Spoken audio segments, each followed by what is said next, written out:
Everybody can hear me? Testing, testing. Good. Awesome. I'm excited to be here. Last year was kind of a really great year for me for winning that event or for winning that award. I really appreciate all the kind words everybody said to me. It really made my year. I can't believe how busy I got after winning that award. I don't know why, but I started getting more and more lessons every day. And I'm trying, you know, as old as I am, I'm getting pretty up there myself. But I used to do over 55 lessons a week. Now I'm down to 40 plus. I'll get with that in a minute. But anyway, it was an honor to have it, and I can't express how much humbled I am for getting that. But a little bit about me. I started golf when I was 14. My dad introduced the game to me. After about 2 months, he knew I really loved it, so he immediately ran down to Bear Creek Golf World, talked to legendary Dick Forrester, got me a job there, and that kind of set my whole career off in a position where I never thought I would be in, to be honest with you. Just a little bit about Dick Forrester. That was a turning point for my life at that moment. I got to, I just did the driving range. He goes, here's what I want you to do, Tony. He goes, I want you to get in that victor. He goes, I want you to pick that range, make it clean, get all the baskets. And back then we had those metal baskets, you know, the real heavy ones. Well, we had, I don't know if you ever been to Bear Creek Golf Course when it was open, but that driving range was huge, right? We had like 35 stations, something like that. It was big. Do you remember the oak tree in the back? That was my tree. And I'll tell you one in a minute. But I had to pick up all those, clean up everything, clean up all the balls, put them in the ball machines, because we put quarters in them at that point in time. And so as long as I did everything right, my picker had 3 big trays. And it was kind of interesting because each tray held about 1,000 balls.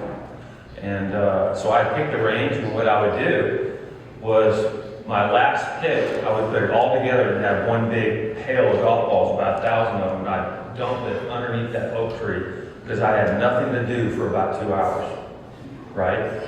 So I'd hit balls.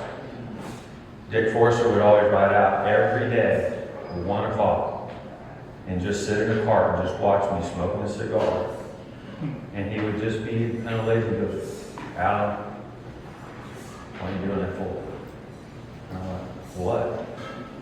And he goes, turn your grip on. And I went, okay. And I'd start hitting better. And I wouldn't really realize what was going on until later, after about 2 or 3 years of him just sitting back there, just telling me little things. And he wouldn't tell me how to swing the golf club. What he would tell me is how to position myself to swing the golf club. So he would let me decide how to swing it. Okay? And that stuck with me for a long, long time. And I'll get to that in a minute. But that was a really intricate part of my life when that happened. And plus all the stories that Dick Forrester used to talk about all the time. That was pretty crazy. But anyway, I went to dirt. I got out of golf and kind of did the family business for a little while, which was in auto parts, by the way. That was kind of like on the flip side. And then when I got married, my wife asked me what I wanted to do with my life. And I said, I don't want to be where I'm at. And she said, where do you want to be? I said, I want to be a golf professional. So I went and got a job at Jersey Middle Golf Course from 98 to 2000. I went from $65,000 a year to $13,500 a year. And I asked my GM at that point and said, hey, I got to make more money. He goes, let out there. And he goes, you need to start teaching. I said, well, I've never taught before. And he goes, just go out there and start doing it. So that's where I got a taste of it, and I loved it. So when I moved on to Ravenna Country Club, I was first assistant. When I got there, I had no teaching business whatsoever. I started working in the golf shop, doing all the member tournaments, blah, blah, blah. One day, one of the members, we called it the rack, if y'all have a rack. We call it the Sharks guys at Meadowbrook. But one of the guys from the rack came up and said, hey, man, I'm hooking my driver off the world. And if you're ever grabbing a country club, anyway, grabbing at that point, it's really narrow, really tight, has a lot of dog legs. Okay. So I said, sure, I'll go out and help you. And then, so after that, he started hitting really straight. Long story short, then I started getting student after student after student. And what he was kind of one of the main guys in the rack. And then it filtrated to every member there. And then when I left Ravenna, I was working in the shop and doing all my duties for 50 hours, but I was also teaching 40 hours. So I was there 90 hours a week doing nothing but my job. And I was excited to just get my job done and go out to the lesson team. That's what I really wanted to do. So I got a call. So Lane Riggs from Meadowbrook Farms was at one of my outings at one of Monday outing. And at that point in time, I had 36 holes that I did outings on. And this tournament was 300 players. So we had more than 2 groups on every hole. And it was massive. We had to bring in carts and all that. And he said, anybody that can run this event that smoothly needs to work with me. So he hired me as a head pro at Meadowbrook Farms, which I was head pro until 2012. And then one day I had as much lesson base in 1 year as I did in Ravenna. So it kind of filtrated back to Meadowbrook Farms. Once I started teaching at Meadowbrook Farms, my lesson base just grew tremendously, really fast, and I had more access because it was a semi-private club and it was in a massive area in Katy. So my lesson base just grew exponentially. So one day Lane just said, just go teach, because again I was teaching and working. And it was 90 hours a week, and it was driving me down, right? Because I couldn't control. I could, but I really liked giving lessons. So he said, hey, why don't you just go teach? And then I have to say, my wife just said, what about insurance, and what about blah, blah, blah? And I said, I don't know, I just want to go teach. She goes, all right, well, try it. And after 6 months, she goes, why didn't you do this again? I think what happens is if you're doing teaching for money, for the money part of it, it's great. But if you do it for the love of the game and love of teaching other people, it grows fast. Okay. So anyway, that's kind of my history. This is what our members feel like when we meet.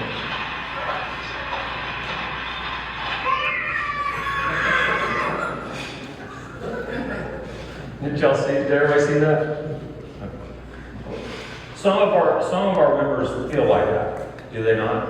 I mean, they're so frustrated with their game, and they have no idea what they're doing, why they're doing it, and they're coming to you for advice. And the worst thing you can do, especially to this guy, is come up and start telling him things that he has nothing to know, he doesn't know anything about. He doesn't know face angle, he doesn't know path, he doesn't know plane. He has no knowledge of that. He's been swinging a golf club for 15 years, never had a lesson. And the one thing we don't want to do is antagonize that animosity that he has built up already. Okay? So, hit the wrong one. Let's go back. Nope. I like that video. Before I get into this is just my teaching bay. I have this is all I have. I mean, I bought a mat this past year. This is the awning that I have. This is my office. So as you see, I have an alignment stick there, and I'll talk about that in a little while. I think that's important for me. And the reason I put a noodle right in the middle is because nobody knows where they're hitting the ball. It's crazy. Have you ever had anybody set up, okay, set up, and they hit a shot, and they look over there and they go, I just hit that disc straight, and the pole's over there. I have my mat and my pole set up right down their hitting path, and they have no idea that they just hit that 30-yard left. So I put that pole there to have them start understanding where they need to have that face at impact to start that ball. Okay? So anyway, like I said, I do 40 plus lessons a week. I do 9 group lessons, that's juniors, women's, adults. I have the dry range awning. I have my Foresight CB Max, fiber built mat. I use on-form video, which is on my big iPad. That has been a beneficial tool for me. If anybody has on-form, they'll know. I can take a video, and once I get that person where I want them, I will voice overlay that video at night, and I will send it to them. So they know what they're going to work on, what they should be working on, where they were at when they left the lesson. Okay, so they have confirmation that they're going to be doing right. How many times did they leave the lesson and they go, well, I just want to practice it wrong? And I'm like, well, what do you mean? You have a video. Go look at it again. Look at what we did. And I have a line there, so they can actually, if they want to videotape themselves, they can, but they have the information they need. So that's been the biggest benefit of OnForm. I have the posture pod, gravity. Anybody use gravity fit bands? Y'all know what that is? Yeah? And what is that for? Keeping the extension. Now, I use that periodically a lot. It's because most of my students, or just the commonality student, they do not keep their extension through golf swing. It's crazy. I put them here, and they feel like I'm reaching their arms way out there. Because they've got here, and they're like you were saying, where guys hit themselves in the neck, right? And I think that's important for them to feel the extension of that golf swing. Okay, so I use the gravity fit bands. Okay, so going backwards. I like going backwards. All right, so our students want better contact, want to be consistent, stop hitting right or left, want to hit the ball in the air. God, how many times have I heard that? Want to hit it further. But I put a question mark by consistent. A lot of my students have no idea what that word means. They throw it out there, but what are they looking for consistent-wise? You'd be surprised the answers you get, because they'll say, hey, I want to be consistent, coach. I said, okay, what do you want to be consistent on? And they go, what? And I go, what do you want to be consistent on? Coach, I just want to hit the ball. And I'm like, well, you hit the ball. Well, it's going 20 yards right and then going right. What consistency do you want? Do you want good contact? Do you want good direction? Because I don't know about you, but I've never had a guy that hit it 320 yards with a 5-yard cut and be complaining about it. I haven't had that guy. I really haven't. And the reason is because he's getting good contact and he's getting good power, right? But when I ask some of my students about consistency, it might be just, I can't get my grip on right. And your mind's already on, well, I need to get in a better path, I need to stay, blah, blah, blah. You're on other things, but he's literally just focusing on maybe just his grip, or he's just focusing on getting his ball started in a general direction. And I say general because my students, from 30 handicap to basically 10 handicap that I deal with on a daily basis, again, what I was saying earlier, have no idea where they're actually hitting the ball. And when I put that pole there, and they actually start seeing that my pole is 10 yards in front of me, and if they are literally three yards left of that hole, and they see that, they're going, wait, I got an issue. Because they've already trained their eyes to see it go left. Have you ever got somebody hit it straight and they have no idea where it is in the air? How many times has that happened? They have no idea that they just hit it straight. They go, I don't know where it went. I said, I went straight down the target line. And they have no idea. Okay? So we're training to do that. Okay? So consistency means a lot of different things to a lot of different students, and I think we need to be good investigators, and we need to do it by questioning. I ask more questions than I give answers. Why do you do that? What is that for? Where did you get that? Where did that come from? And it's surprising they have no idea. They don't know where it came from. Or the guy says, well, I've been watching YouTube for the last 6 months and I've picked up all this stuff. And I'm like, well, what things are you thinking about during that lesson? When you actually are setting up to the ball and hitting it, how many things are you thinking about? How many? And he'll start telling me. It's crazy. These people are talking, oh, I gotta get the club here, I gotta get there. Like, can you just swing the club?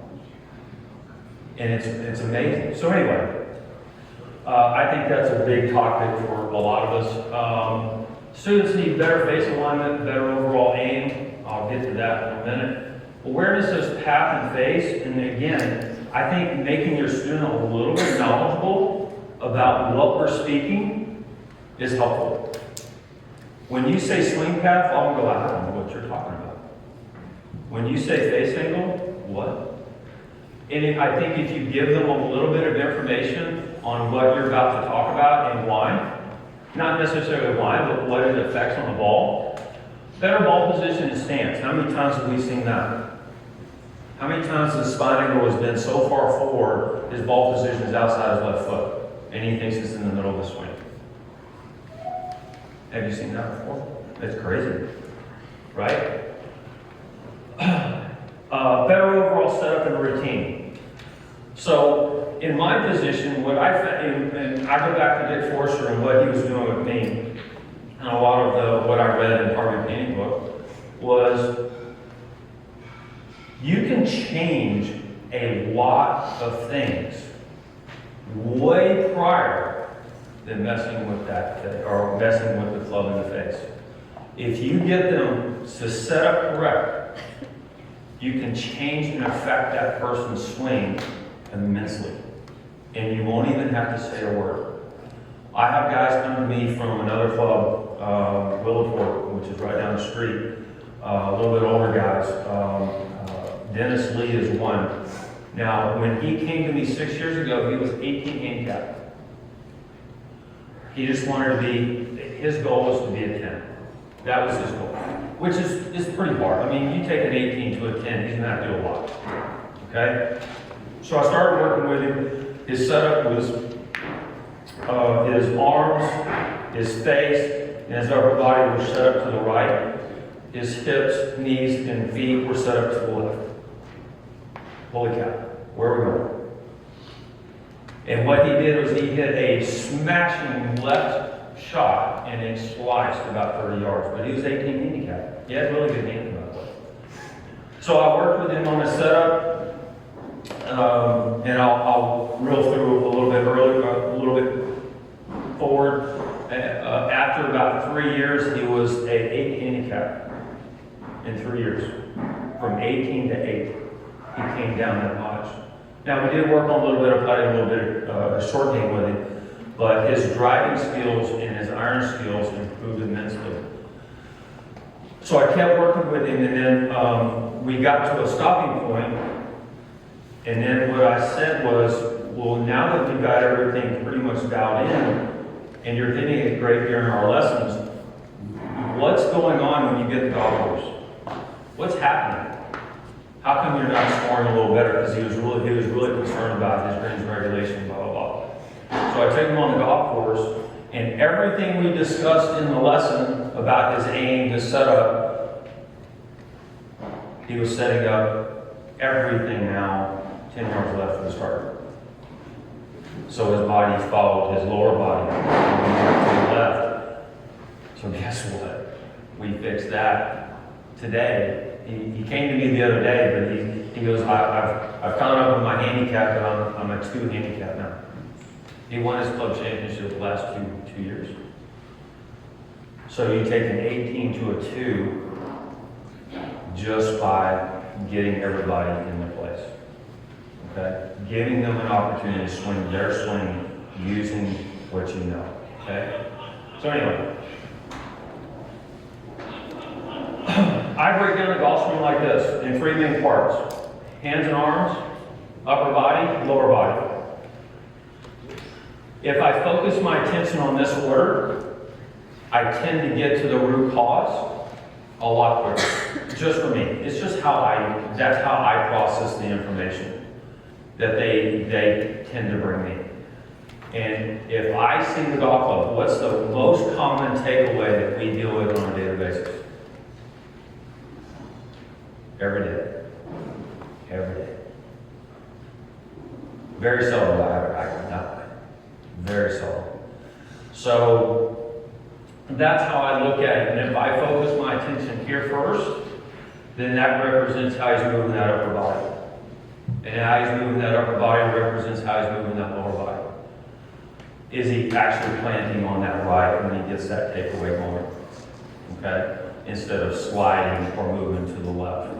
Because I like being, I'm a clean lines guy. What I mean by clean lines is I like to see clean lines all the time.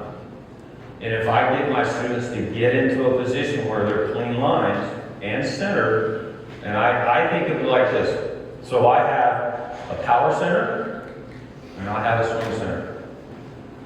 Are they aligned? Right? And if you ever look at that part, it's amazing how when they set up that these things are way out of line. So when I look at that body and how it's moving, so when I go here, a lot of times their body's way out of position. They've been doing this for years, right? And what I'm going to say is, every time I've seen a guy go like this,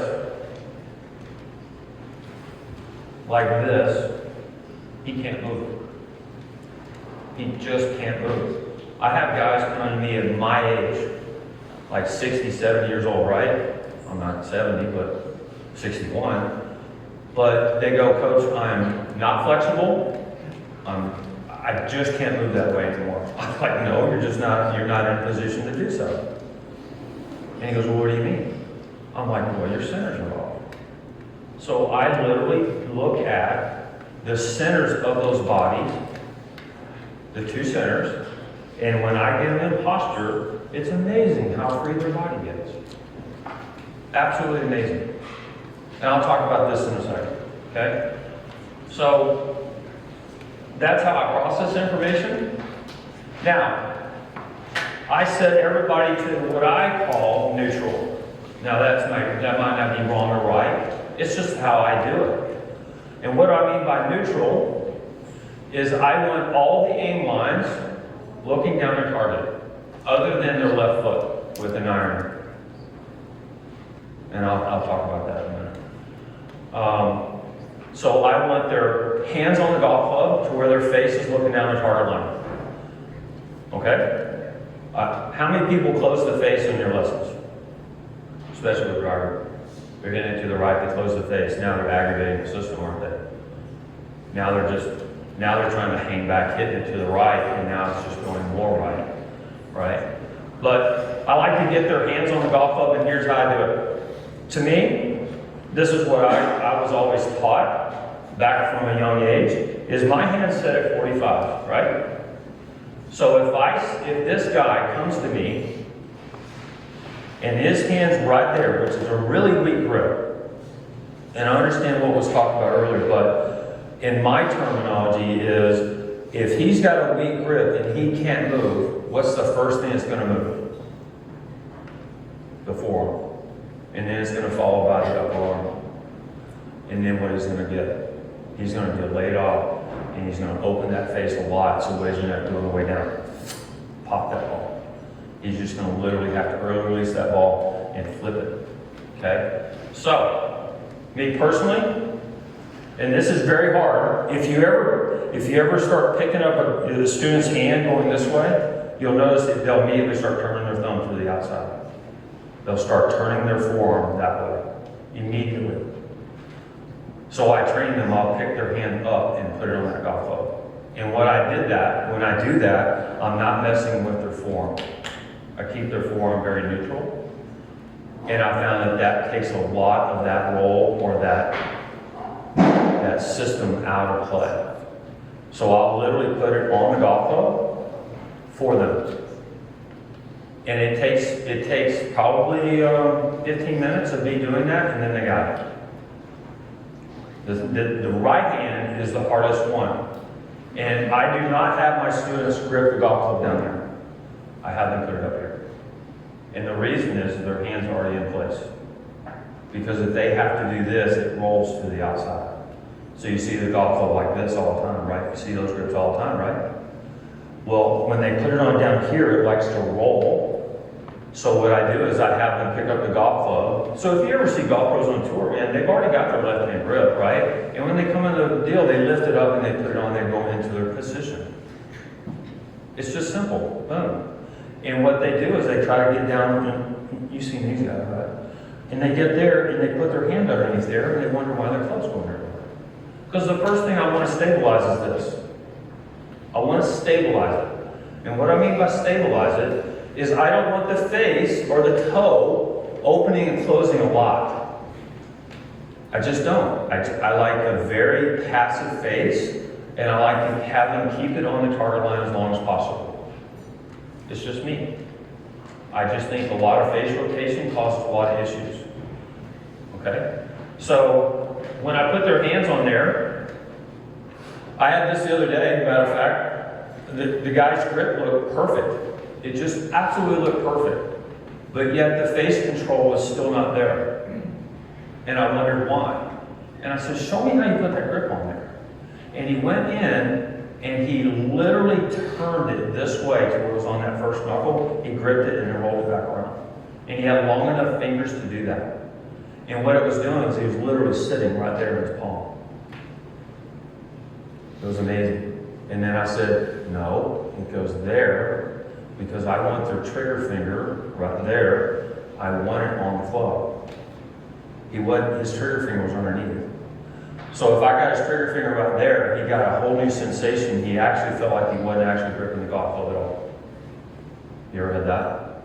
Where you put their grip in the right place and they feel like they have no control of it because they've been so right-hand dominant.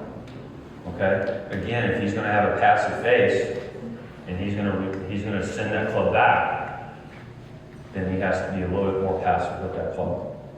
Okay? Posture, our stance and ball position. I'll get to that in a second. I want to get to posture real quick. So posture. There's a point where I found, and just overall teaching, there's a point where I like the golf club 90 degrees to the spine angle. That's just the way I like it. I like to keep that face 45 degrees as much as I can. So when I get here, now there's a point in which that hip goes back. When I feel that hip just unlocked, that's the primo place. I found that is the most critical point that you can get to allow your hips to freely pivot. So why do people sway a lot? They sit. How many times have you heard, oh, coach, I need to bend my knees? Well, great. What about your hip? Do you ever see a golf pro on tour like this? And how many do it? Now, there's one thing about being over and bent. That's one thing. But when they are sitting and they're just bent, their hip is what? How much can you actually rotate or pivot your hips in that position? Well, about that much. It's not a lot, is it? So when you get the knees back, hip becomes free. And then most of my first-time students, I'll show you that in a minute, most of my first-time students don't even know that. They don't even know how free they can actually get. Because if your hip can't pivot, where is this going to go? You can't get your upper body back without your hip going back. You ever tried? You got to be pretty flexible to do that. I mean, it'd be pretty awesome. But most of my students are not that flexible. Right? I mean, you get here and your hip doesn't move, where's your shoulder stay? It stays in front. Well, now you got a tilt going on, don't you? Or you're going to go down, or you're going to go somewhere, and the club's going to go behind you. So that point, has anybody used the club to actually get in posture? To keep their spine neutral? Y'all use that through the shoulder blades? Right? Y'all know that? Some of you are not. They're right here. Tailbone here. You know how many people can't do that? It's crazy. What do we normally see when they do that? Anybody? What do you normally see when you try to do that? You'll see this. Are they bending their hip or they're bending their mid back? And if they're bending their mid back, they ain't rotating, are they? Because your mid back's the rotator, isn't it? So now we got a big issue on our hands. He has no idea how to pivot those hips back. Okay? So the posture pod that I used earlier, that I showed you earlier, y'all know what a posture pod is? Yeah? I mean, it's just a classic thing, but it helps keep their hips on the wall. So when I get them into posture, I tell them to keep their posture through impact. Okay? So I use this a lot. I use that technique a lot. Posture is very important. But now when you get into posture, here's the other one. As soon as it gets over the posture, now they got this. What do they do? They're putting 50-50 feet. What they feel is 50-50 on their feet. That's what they feel. Is it? Is this in the center? No, that's center. And when I do that, they feel 60-40, but they're literally centered. Remember, I like to have that center spine very centered. And I think less problems exist when it's in that position.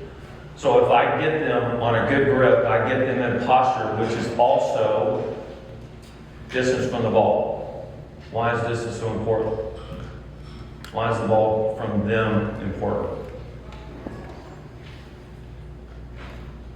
Because either they got to work out to the ball or they got to come into that golf ball.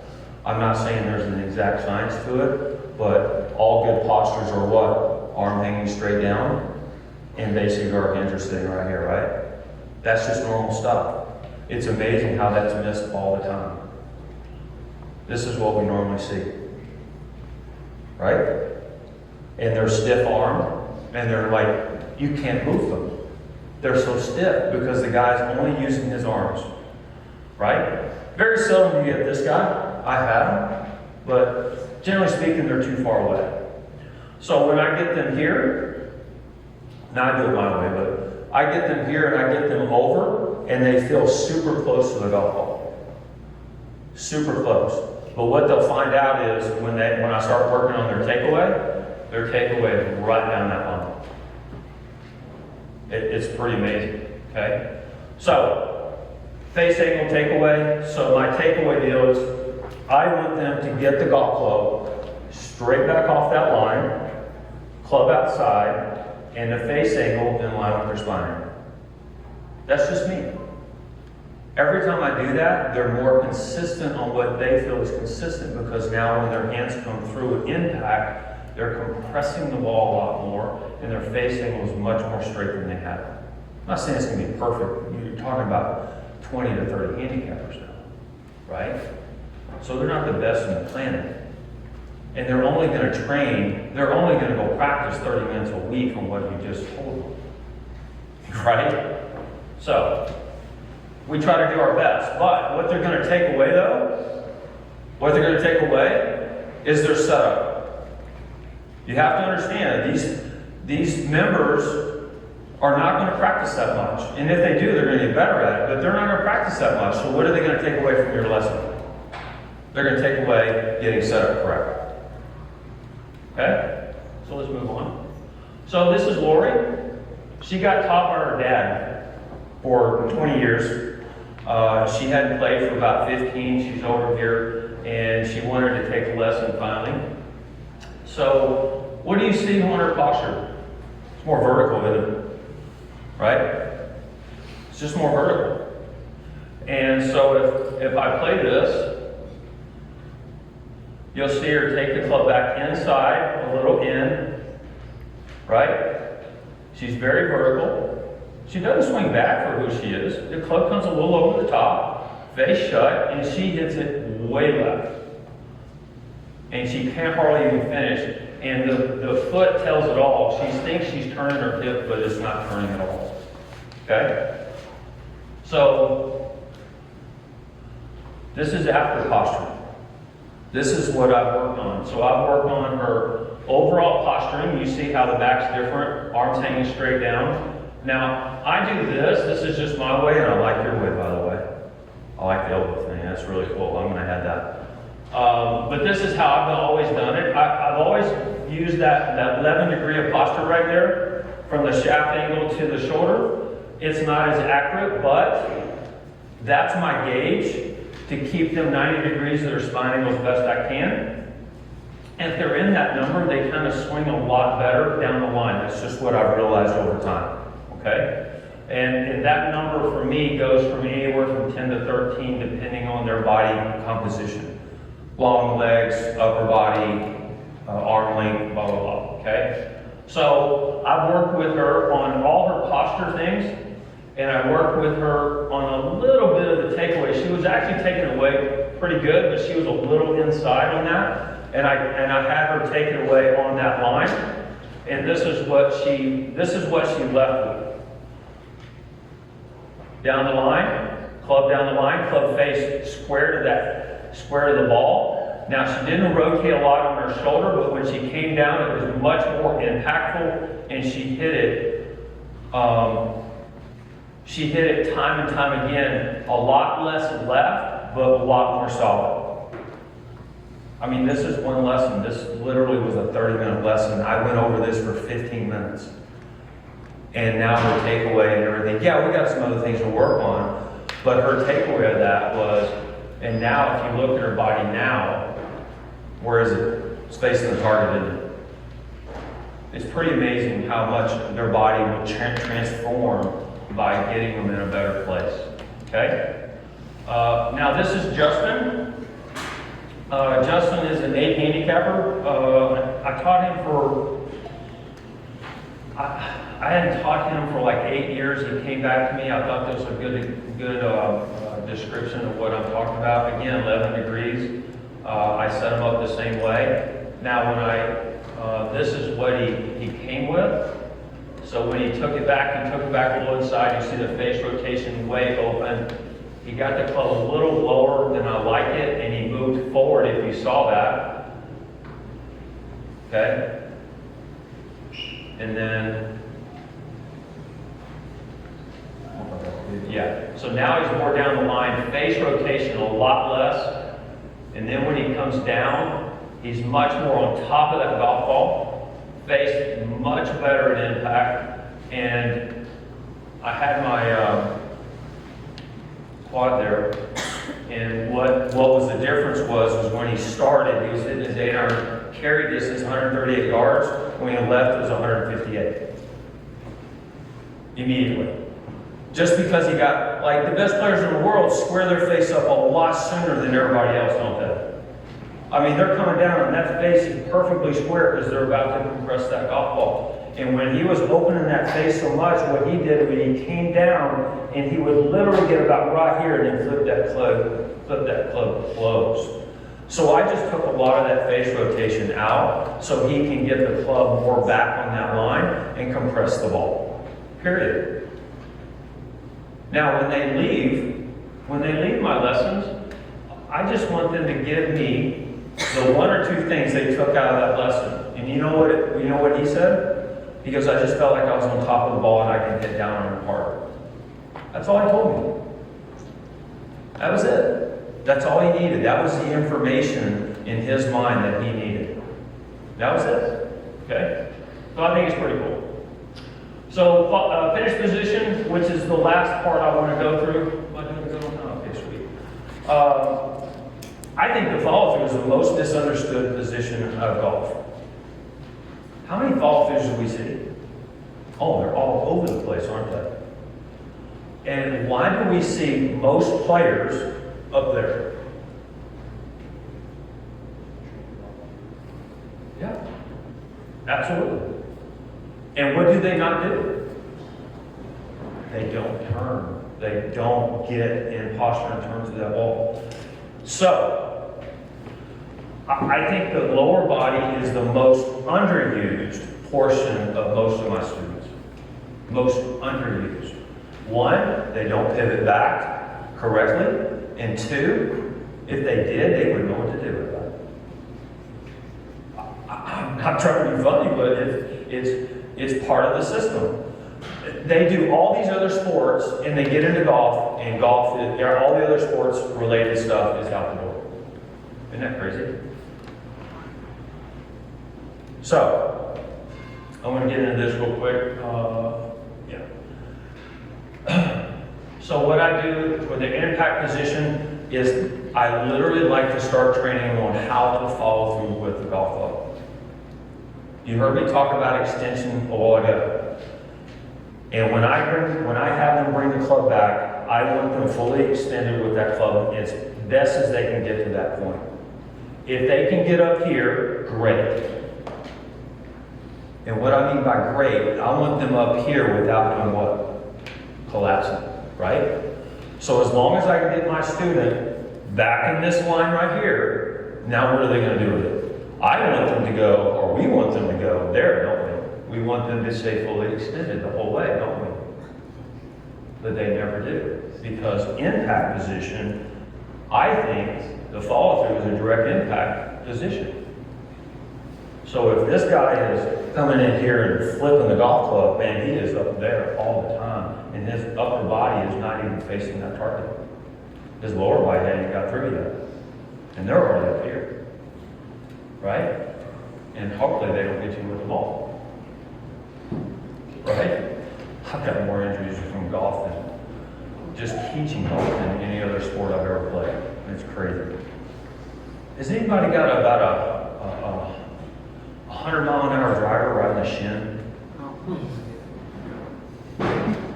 I was teaching a 14-year-old one time, and I kid you not. Now his dad was sitting right there, and I was up here teaching his son. I got in front of him because I was trying to get his club through better because he was literally out like this, right? You see this all the time with the driver because he's trying to get the ball up. And I was trying to say, like, take it back halfway, and I was holding his hand, and I was coming through, and I was bringing his club through, and I said, great, just show me what we just did. And he cranked it back here, and he went, BAM! I still feel that one. My shin swelled up about this big. And his dad laughed at me and said, did that hurt? And I said, at this time, you're done. You gotta be kidding me. Anyway, that was a nuts thing. Anyway, so what I first do with my students to train them on follow through is I really like this drill. I saw it on YouTube. I don't know who did it. I don't know the instructor's name. I picked it up. I saw another instructor do it not too long ago, but I've been doing it for probably about 8 months now, and I love it. Okay? So if I get a ball, hopefully I have a ball. Maybe I do, maybe I don't. Wait a minute. There we go. Okay. Got it. So I'll set a ball up, and I'll tell them to set up, and I'll say, okay, go to your finish. And they will literally stay there for 15 seconds, 20 seconds. They don't know what to do. They have no idea what to do right now. They're here, and what they want to do is that immediately. Okay? So I said, okay. Remember a while ago they were saying visual and confirmation on verbal and showing them yourself, right? So as I'm talking to them, I said, look, I want you to get in the posture we just made. Obviously the hands will go forward. And what I want you to do is I want you to start moving your lower body into impact position. That's all I want you to start doing. And I'll show them that a couple of times. I'll go, I want them to do it really slow. Because you see these guys really jerky, right? I do it really slow. And then I said, okay, now I want you to do it really slow and then I want you to just keep following through. And then I want you to get here teed up.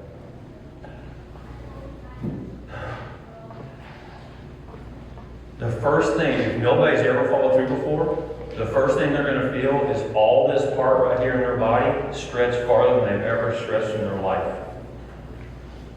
Has anybody used that drill, by the way? Because I use it for speed drill too. But if I get them to get that position, to get there, and what I want them to feel is the compression that they're coming down with the golf club, but I want them to feel that they can stay extended and just keep coming around until it's teed up. And their belt buckle and chest is at the target. Now some of my older guys, I get the same thing. The ones that are not flexible, but what I want them to do is get through that shot, keep their arms extended and get there. What I don't want them to do is fold their arms in. Because as soon as they fold the arms in, what they're doing in impact, what I've seen, is when they get here, they start getting this way. They start collapsing before the golf ball, so they end up throwing the golf club here. So if I can keep them wide, what they're not doing is sitting there hitting that golf ball like what they think they're doing. They're not flipping that golf club.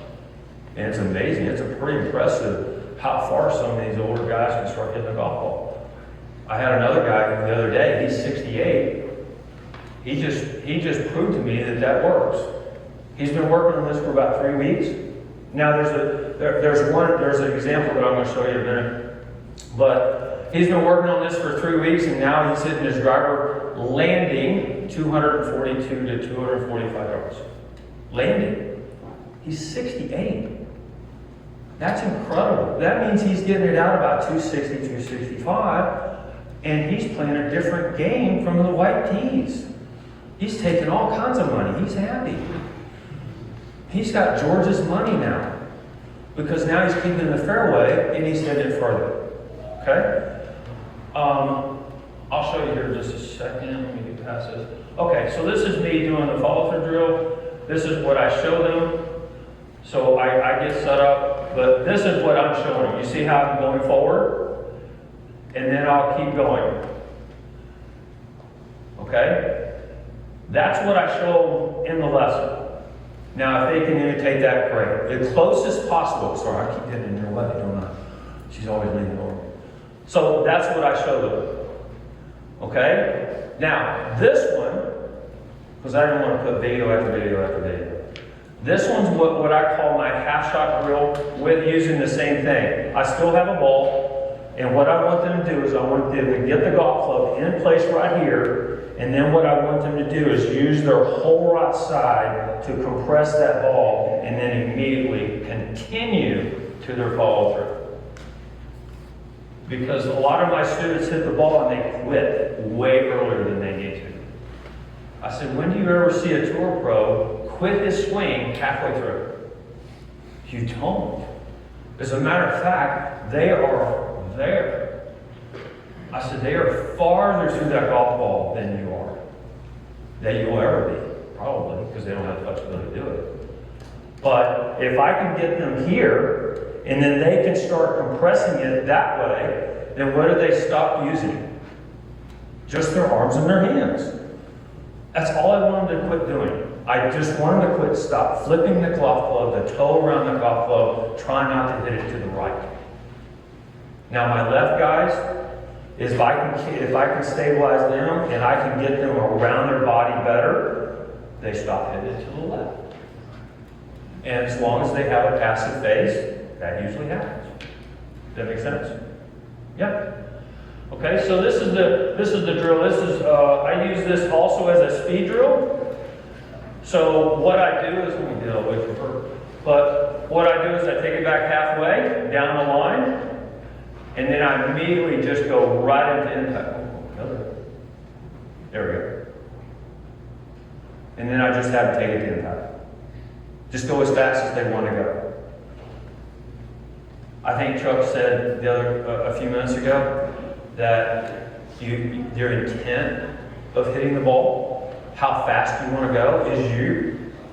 How fast do you want to swing your golf club? Most of these guys are trying not to go fast so they hit it good. So they started hitting it good, but yet they're hitting their 7 iron 110 yards. Yeah, it's awesome. But yet they want to hit it further. Well, let's build in some intent to their golf swing. Period. Remember, I'm teaching normal golfers. I'm not teaching tour pros. Right? And most of you here, you're teaching your basic student, your members, guests, whatever. And this is something that I've used for a long time, and that's what I built my whole career around, is setting up people to actually hit the ball more solid down the target line. Period. That's what it's all about anyway, isn't it? As long as your student's happy and they're hitting it solid down the target line, that's all they care about. That's all they care about. Okay? So, anyway, my Operation 36, does anybody know about Operation 36? Anybody do it? Perfect, good job. Best thing I ever did, by the way. Does anybody else that doesn't do Operation 36, do you know about the program? What we do? We teach everybody from the hole back. So we start them 25 yards from the hole, and we work them back. So as I'm improving that swing, they're working on their putting and chipping, which is really the game within the game, right? So we're teaching them the hardest part of the game first. And if I can get their parents' minds wrapped around that, that's a value. Because I even tell the parents, this is hard for them. When my kids go out for their 25 yards first time, I have an orientation with the parents. You know what I tell them? Don't help them. Leave them alone. I said, your kids get a brand new video game every week. They're on level 1. By the end of the week, they're finished the game. They've completed all tasks in that game. Okay? I said, golf is a game. Let them figure it out their way. You stay out of it. And they look at me like, oh my God, what did you just tell me? And I tell them, I tell you, if Johnny wants to putt with his driver, let him. Let him. If he wants to tee it up from 25 yards and hit his pitching wedge, let him. I don't care. It's on the tee box. Let them play and figure out what their clubs actually do. And it's amazing how fast they will succeed in Operation 36. Okay? So Operation 36, I basically just cover all the basics. Grip, stance, posture, alignment, spine angle, our grip, posture, alignment, green reading, putting, all that normal stuff, and they go through that program. Now I have adult classes, ladies classes, and it's the best thing because I'm going to tell you right now, having a group lesson for $400 an hour versus $100 an hour is a lot better. I get to teach less lessons, but I make more. Does that make sense? Does everybody do grip lessons? Everybody? Yeah, cool. Okay. It's the best thing I ever did. Matter of fact, my adult classes are the funnest. The ladies' classes are even better.